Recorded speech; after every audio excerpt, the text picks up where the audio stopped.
కాటు. కుక్క మనకు ఎంతో ప్రామైనటువంటి జంతువు, విశ్వాసపాత్రమైన జంతువు. కానీ ఆ కుక్క పిచ్చిదైపోయిన తర్వాత కరిస్తే వచ్చిన వ్యాధిని రేబిస్ వ్యాధి అంటారు.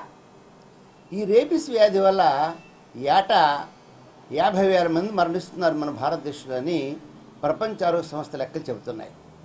నేనంటాను అవి ఇంకా తక్కువ లెక్కలే అని చెబుతాను నేను.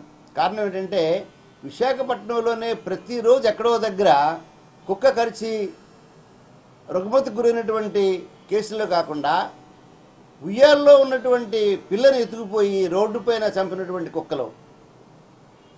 నేను కాక మొన్న ఒక పసికందు ఆసుపత్రిలో ఉంటే పైకి లాక్కొచ్చి పీక కరిచి చంపినటువంటి కుక్కలు. ఈ కుక్కలు ఎందుకు ఇలా మారుతున్నాయి అని మనం అధ్యయనం చేస్తే మానవుని యొక్క పిసినారితనం. పూర్వ రోజుల్లో కుక్కలకి ఒక ముద్ద వేసేవారు. ఇవాళ ఫ్లాట్స్ కల్చర్ వచ్చేసింది. ఎక్కడ నుంచి బయటికి వచ్చినటువంటి అవకాశం లేదు. కుక్కలకు ఆహారం లేకపోవడం ఒకటి, నీరు లేకపోవడం రెండు. అలాగే కుక్కలకు కూడా వాటికి ఉన్నటువంటి వాతావరణంలో మార్పుల వల్ల, అంటే బాగా ఎండలేనప్పుడు లేదు అవి బ్రీడింగ్ టైంలోనూ వాటి సహజంగానే కొంచెం ప్రకోపం వస్తుంది. ఈ ప్రకోపాల వల్ల కుక్కలు కరవడం, దానివల్ల వచ్చినటువంటి వ్యాధి రేబిస్ వ్యాధికి మరొక పేరు ఏంటంటే మరణానికి మారుపేరు. ప్రపంచ చరిత్రలో ఈరోజు వరకు కూడా రేబిస్ వ్యాధి వచ్చిన తర్వాత ఇంత డెవలప్ అయినటువంటి వైద్య రంగంలో కూడా ఒక్క వ్యక్తి కూడా బతికినటువంటి దాఖలాలు ప్రపంచంలో ఎక్కడా లేవు. విశాఖపట్నం కాదు, ఆంధ్ర రాష్ట్రం కాదు, భారతదేశం కాదు. కారణం ఏమిటి? రేబిస్ అంటే మరణం.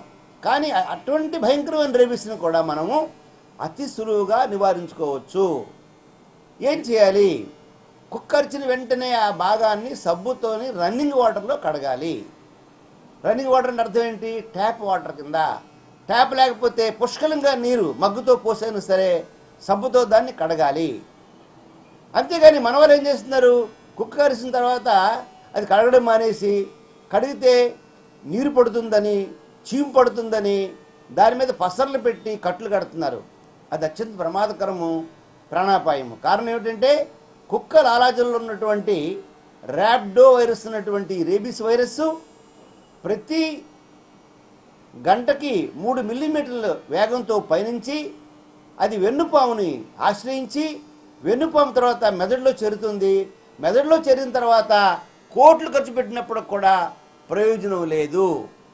కాబట్టి శుభ్రంగా దాన్ని సబ్బుతో కడగాలి.